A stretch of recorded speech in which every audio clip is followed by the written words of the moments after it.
What's up, everybody? Welcome back to the Occupy Fantasy Football Podcast Week 10 edition. I'm Brian Jester, co-host, co-founder here at Occupy Fantasy, joined by our NFL Daily Plug writer, Chris Rooney.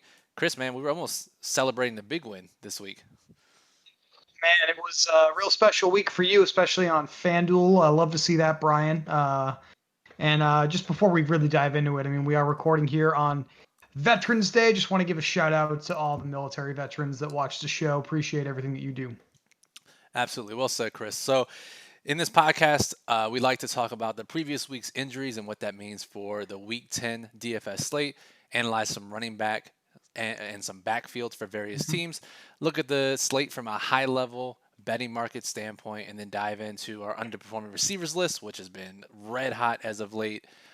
Some tight ends to target this week, and of course, we'll finish off with Chris's world famous game stacks. Quick reminder though, go ahead and subscribe if you're not already, whether it's here on YouTube or in your favorite podcast app. That way, you're notified. You don't have to ask us questions when the podcast is going to drop. You'll get notified as soon as it does. So, Chris, a little bit of some carnage in week 9 with some injuries.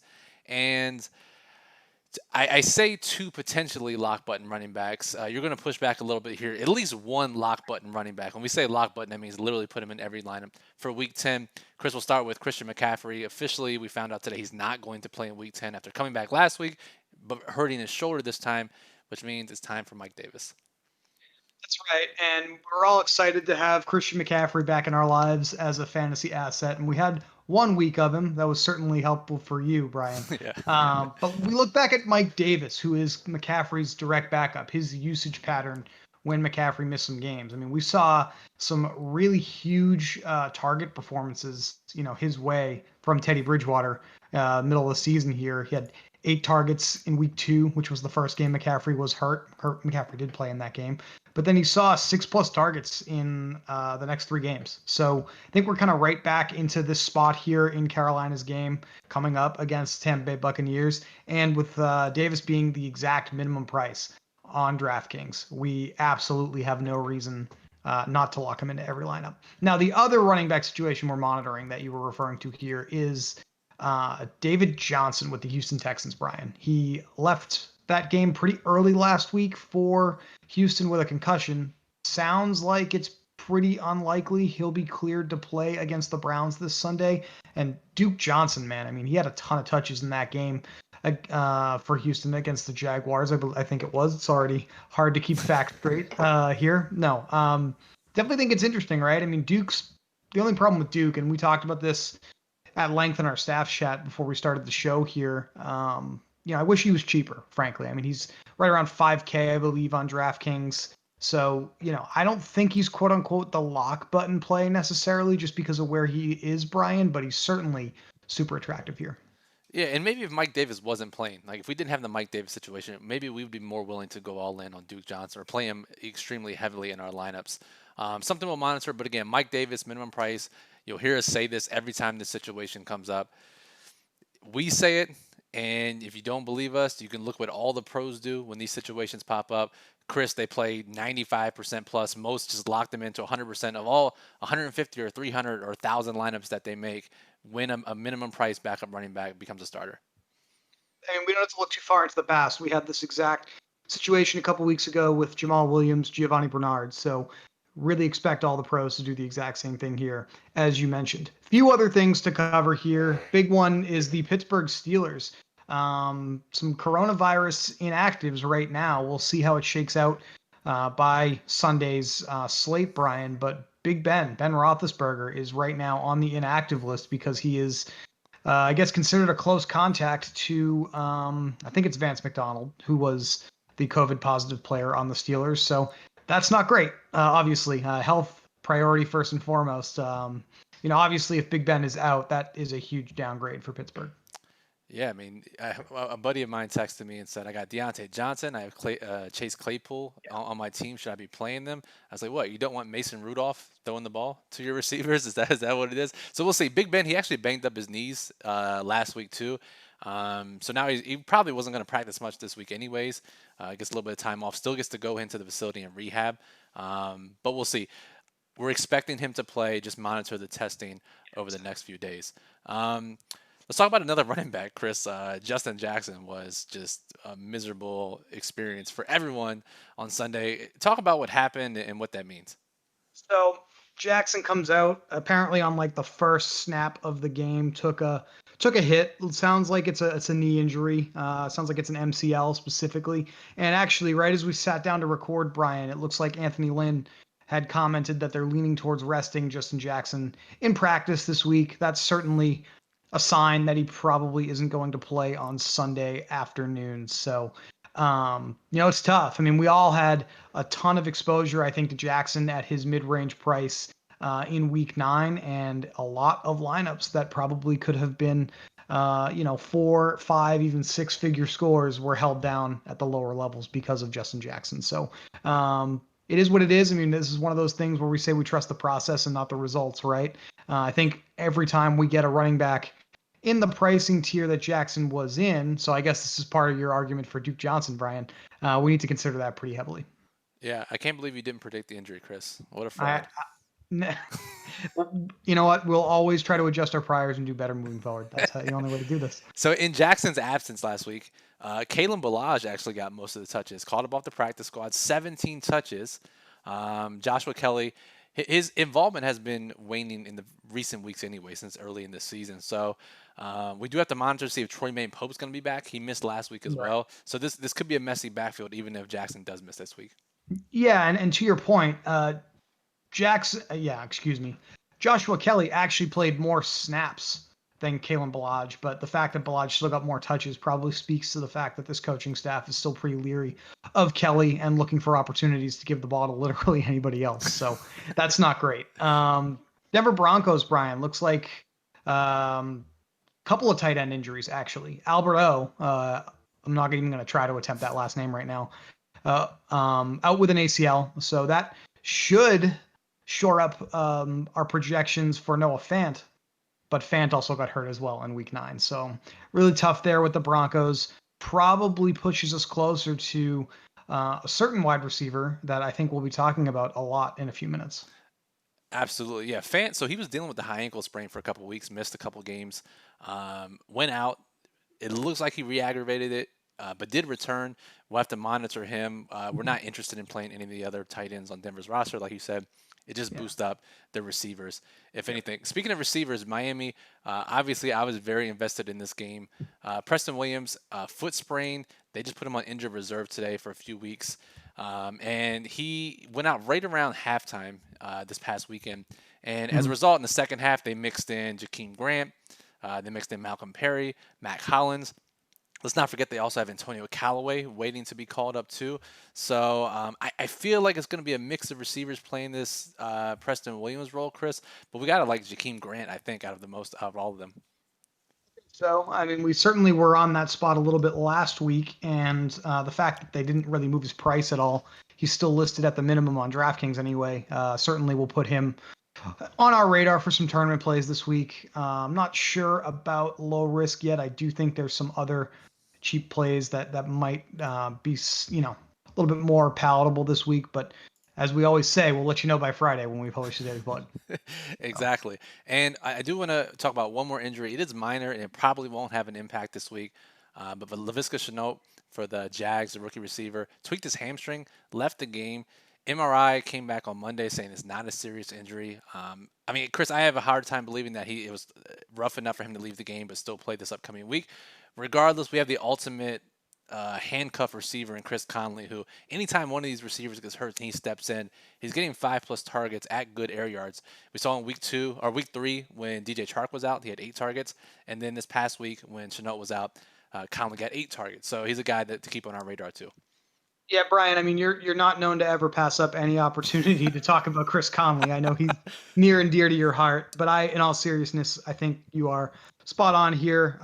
Conley with a pretty favorable usage pattern when one of these guys ahead of him is not available to play. So, I think we want to monitor that. And going into Sunday, definitely feels like Conley will be a little bit more preferential to someone like Keelan Cole, who's probably just the safe, like triple condom play if you really wanted to go down that far. So, but that's enough talking about bad teams and bad players. No disrespect intended. to any fans of the Jacksonville Jaguars. I think we have a lot more exciting things to talk about here as we look ahead to Week 10 because of all these situations. Some backfields first and foremost, though, with usage moving around and just injuries in general. Probably not playing, frankly, running backs from either of these teams. Certainly not in low risk this week, Brian, but Miami Dolphins are just an absolute mess heading into Week 10 in the backfield, right? Oh man, yeah. So Matt Breida was out last week. Miles Gaskin's been out and will be out for a couple weeks. They did trade for DeAndre Washington. He couldn't play because of COVID protocols. So he'll probably be active this week. Matt Breida may or may not be active this week. So it kind of renders all this pointless if this happens. But just something to keep an eye on because Salvon Ahmed did play the most snaps of any running back last week, but they did have a triple-headed attack with Jordan Howard and Patrick Laird. So again, not something we're going to look at. Let's just monitor and keep a close eye throughout the weekend. But Chris, I do want to talk about Tampa Bay, the only other backfield situation I think that's worth discussing. If you just box score watch, you probably think that Fournette's the guy in this backfield. 2 weeks ago, Ronald Jones fumbled early. Last week, they just get freight trained early and everything goes out the window. But if you actually watch the game, like Jones is their lead back, and in a game where they could be leading this week, a little lead into the betting market analysis, Jones could be valuable, especially in high risk contests. Yeah, I certainly see kind of what leads you to those conclusions. I think I'm going to actually take the other side here. I do think that Fournette is probably the more attractive back to own. I'm not disagreeing that it looks like Jones is the one who plays on early downs and is the one that they want to use between the tackles, so to speak. But we kind of had a similar discussion last week about the Dolphins with Jordan Howard, Brian, where if you can't really guarantee that these running backs are going to get a lot of targets, right, then it's really hard to kind of put them in your lineups. And I do think, regardless of game script, it just feels like and it looks like Fournette is more involved in the passing game right now. So, especially on the DraftKings side of the world, I'm not sure I have much interest in Ronald Jones right now. I mean, that's a good point. That's a fantastic point, and we've talked about it before, especially when like we have these min-price running backs come up. It's like let's jam them into our lineups, but only if they also play in the passing game. We can't have a two-down, early down running back who doesn't play if they get behind. That takes away the entire advantage potentially if the game goes awry. So let whoa ooh whoa whoa. Let's look forward to the Week 10 betting market from a high level. I'll try to get my words together here. Very excited about these games, obviously. So, biggest spreads for Week 10, Chris. We have the Packers, 14-point favorites against the Jaguars. Saints, 10-point favorites against the 49ers. Steelers, for now, 7-point favorites against the Bengals. And then the Bucks, 5-point favorites over the Panthers. And the Raiders, 5-point favorites over the Broncos. What stands out to you? Aaron Jones and Alvin Kamara, Brian. I mean, you've got two teams that are double-digit favorites on this slate, and you have dynamic running backs that are involved in both the running and the passing game with large red zone roles when they're fully healthy. Seems pretty straightforward and easy to me. Seems like we can get both of those guys in our lineups this week, especially in cash games, with Mike Davis as the third running back. So that's kind of where I'm concentrating right now, but not to, give short shrift to anybody else on this list of teams that you brought up. I mean, James Conner is, again, a touchdown favorite, again, for now. A lot of people are going to have a sour taste in their mouths after what he did in week 9, but he still probably should see the majority of the work for them against the Bengals. And then Josh Jacobs with the Raiders against Denver, who, as we just talked about, is having some injury issues on their offensive side of the ball. So could be a very favorable script for Josh Jacobs. One running back not on this list of huge favorites that I'm monitoring closely personally, Brian, is Miles Sanders with the Eagles. He should be back in week 10, and he should have a pretty favorable floor ceiling combination, if you will, for his price range, like his salary on FanDuel and DraftKings this week. I think he's a little too cheap for the potential upside, basically. Yeah, and we had this almost the same situation when he returned from injury in week 2, right? Yeah, exactly. So, there's a lot of options at running back this week. I'm not necessarily sure we need Sanders, but it's just interesting to note and know that we have him there as a play. Before we move on here, the big agonizing decision point, and I mentioned this to you a little bit last night privately, is this Green Bay Packers offense, and it's going to be this choice between Aaron Jones and Devonte Adams. We've seen Adams just go absolutely berserk over the last few weeks, scoring multiple touchdowns a week, getting double-digit targets pretty much every single game. but Adams is going to cost you significantly more on DraftKings than Jones is. And it just feels like he can't sustain, these 2-3 touchdown games every single week. Feels like it's time for them to get back to using Aaron Jones pretty heavily in the red zone, which we know, Brian, they actually historically prefer to do anyway. Yeah, what a crazy conversation. We go from having discussions about Aaron Jones can't possibly sustain this pace of touchdown scoring over the past 18 months to now just to now flipping it saying, well, damn, there's no way Devonte Adams is going to score 48 touchdowns this year.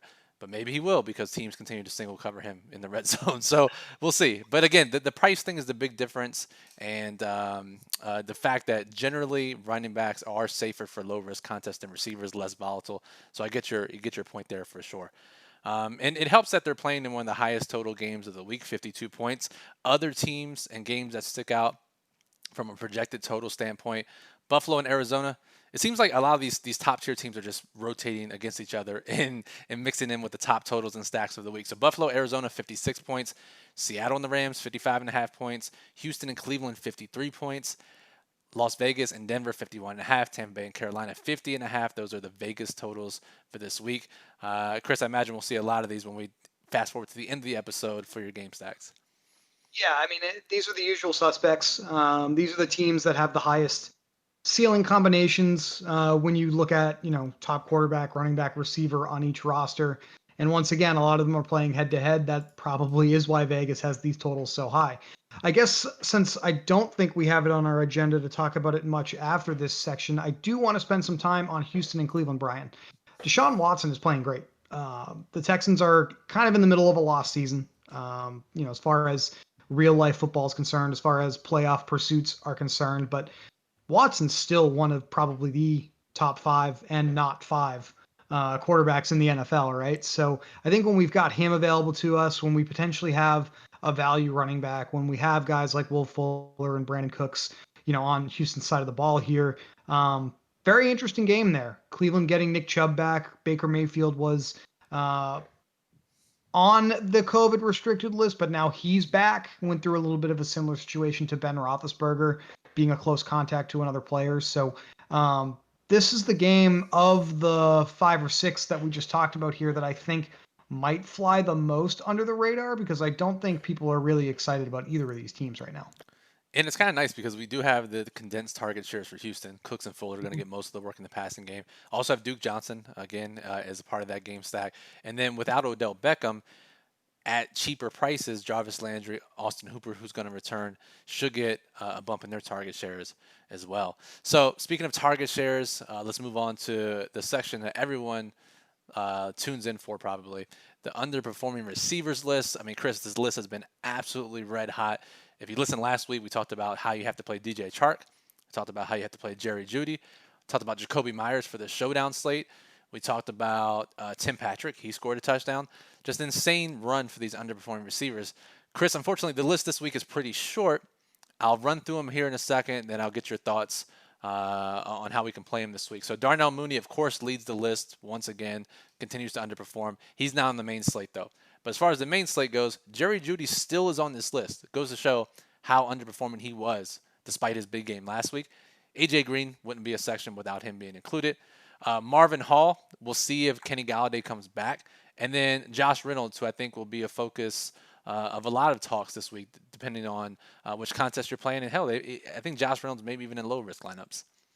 You say, unfortunately, the list is a little smaller here. I actually think that might be an advantage for us. I think it really helps us concentrate on the receivers that we want to get the most exposure to in our tournament lineups. So going to take the other side there a little bit. Jeudy, Brian, with I want to kind of let that marinate for a second, let the people really kind of take in what I just said. We've got 3 or 4 receivers here. Should be pretty easy to get heavy exposure to the guys that we like the most in high-risk contests this week. Highly recommend you do that. And the leader, as I was about to say there for the main slate, is Jerry Jeudy. Even though he had that big game against the Falcons, still not reaching the true ceiling that I think he has.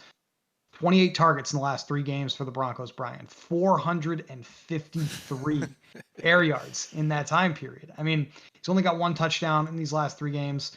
there's still some room for him to improve here, and we want to make sure that we have a piece of that action in our lineups this week. We are in a very kind of, you imagine like a pendulum swing back and forth a little bit. It's a love-hate relationship with AJ Green and this list. On one hand, we've used him several times and he's burned us almost every single one. On the other hand, we have an opportunity to roster him at an extremely affordable salary yet again. And when we think about these DFS contests, we can't worry too much about what happened in the past. AJ Green's still running a ton of routes, still getting a ton of targets, 29 in his last 3 games, actually the most on the Bengals. 384 air yards, Brian, for AJ Green in those 3 games for the Bengals. Should have scored right around 3 touchdowns, has 0. Again, these are the guys that we want in our tournament lineups when you can paint those kind of pictures, right? It, I mean, it, yeah, absolutely. I mean, Jerry Judy, first of all, as many points he scored and as many dollars as he won for our listeners and us this past week, I mean, he still scored less points than expected against Atlanta. That's how many points he's been scoring. It's crazy. And then the last guy I want to ask you about is Josh Reynolds, who's super cheap and actually, despite being the number 3 receiver for the Rams, has actually been heavily involved. you have 2 receivers on the Rams, Brian, that have the exact same target share over the last couple of weeks, and their salaries differ like so much. The way that we have it between Robert Woods and Josh Reynolds, um, you should almost always play the cheaper guy. Reynolds, like it's that simple to me. Reynolds is running more tournament-friendly routes with the highest ADOT, average depth of target, out of all 3 of the main receivers for the Rams here. So do you think there'll be a lot of love for Cooper Kupp? Don't misunderstand us. I mean, he's got 34 targets over the last 3 weeks, with like all of them coming in one game. But he has not scored a touchdown recently, so I think he'll be pretty popular and considered a quote unquote underperformer by a lot of people. But again, Reynolds being priced basically at like 50% of the salary that either of those 2 teammates of his has. Reynolds is he's probably the best cheap piece on the entire slate this week. I'll make that bold call. I think that's a good call, and I'm on board with it. So let's move on to tight ends. No longer named the Logan Thomas Memorial section of the podcast. Chris, I'll be honest, right? When I'm playing tournament lineups, people ask me how I play tight ends. Literally, I just look at the model and then play some of these guys that you talk about in this particular section. I don't even go beyond that, right? No more research is needed. I just look at the model, look at these guys you talk about that have been involved heavily in recent weeks. So who stands out this week for Week 10 at the tight end position? Without Travis Kelce on the slate, a lot of people are probably going to be dumpster diving, and I'm here to tell you that you don't necessarily need to do that. Darren Waller will be at the top of everybody's list, most likely. Let's get that out of the way here. 9 targets last week for the Raiders, targeted on over 40% of the routes that he ran for the Raiders. We've been telling you every single week that he's basically the Raiders wide receiver 1. You can continue to treat him that way. It might be hard to pay for him this week, so there are some other options that we think are available. Evan Engram is at the top of my list, Brian. The Eagles are really poor as a defense against tight ends this year, and Engram has actually completely seen his usage turn around.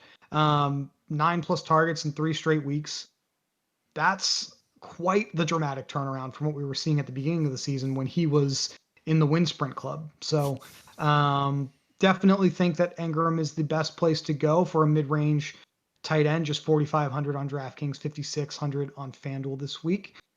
Don't forget about TJ Hawkinson, though. And the caveat here is the quarterback situation. I know Matt Stafford got a little banged up in that game on Sunday and had to come out for the Lions, but assuming he's good to go, it does look like Hawkinson is kind of the one who's had the biggest bump, frankly, with Golladay kind of banged up for them over in recent weeks, and he gets a lot of red zone looks for them. So those are the 3 guys that I'm concentrated on. I'll give you a bonus. It's Jordan Akins. I think we talked about him a lot at the beginning of the season with the Houston Texans. He's just 2,900 on DraftKings this week. Completely has supplanted Darren Fells in the routes run, snaps played, et cetera, tree for Houston. Only a 1-week sample. We get that. But that's where he was before he got hurt. Went right back into his starting role. I think Jordan Akins is an interesting play as well. Yeah, you gotta love Akins, right? Because we're always concerned about a player returning from injury and whether or not they're gonna be put back in their same role. We had the same issue with Christian McCaffrey, despite how terrible the pregame reports are about him splitting series with Mike Davis. But Akins, obviously under the radar, no one's thinking about Houston Texans tight ends. But yeah, was getting great work before he got a concussion and the high ankle sprain. Finally healed up from all those injuries, and now he's back running routes at a pretty high level in a game that we've already talked about that should be pretty high scoring. So I like that call there too, Chris. So if we're not using Houston and Cleveland, I got to ask you, who are some of your early week game stacks? Well, again, we're recording this on Wednesday, and this may change for the Daily Plug on Friday, where you'll detail all the stacks. But it looks like you're pretty locked into these three. Yeah, I never thought that I would be sitting here advocating for stacking Jay Luton this season, but here we are.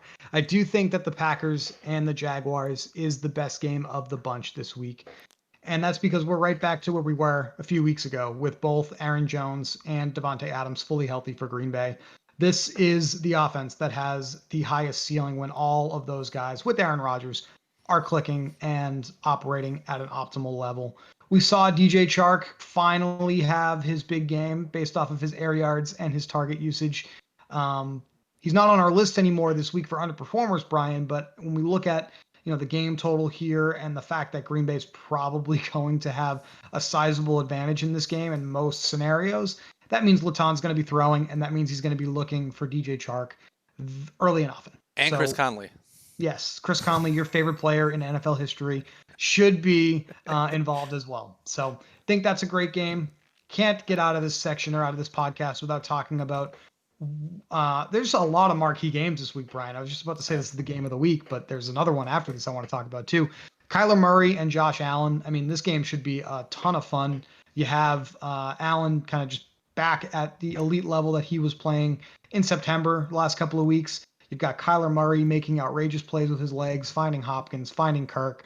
Little uncertainty there with the Cardinals, with running back, with Kenyon Drake coming back into the fold, but should hopefully help us kind of keep ownership down on some of our favorite plays in this stack. And then the game that I think is going to be probably pretty popular, just because everybody at this point knows that this defense is terrible against quarterbacks. It's the Seattle Seahawks and the Rams. So I think you'll see a lot of people play the Jared Goff stacks this week, and you can't argue with two of the best bringbacks in the entire game, DK Metcalf and Tyler Lockett.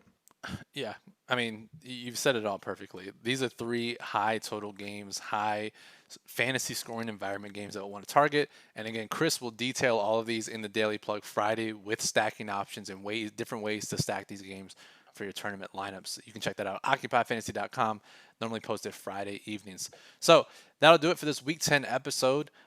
Chris Rooney at CDR02989 on Twitter. You can follow me at Brian Jester FF. Follow us at Occupy Fantasy. Be sure to subscribe here on YouTube if you're watching the video version. We appreciate that. Or in your favorite podcast app. And I think that'll do it. So appreciate you listening. Good luck this week, everybody. And we'll catch you next week.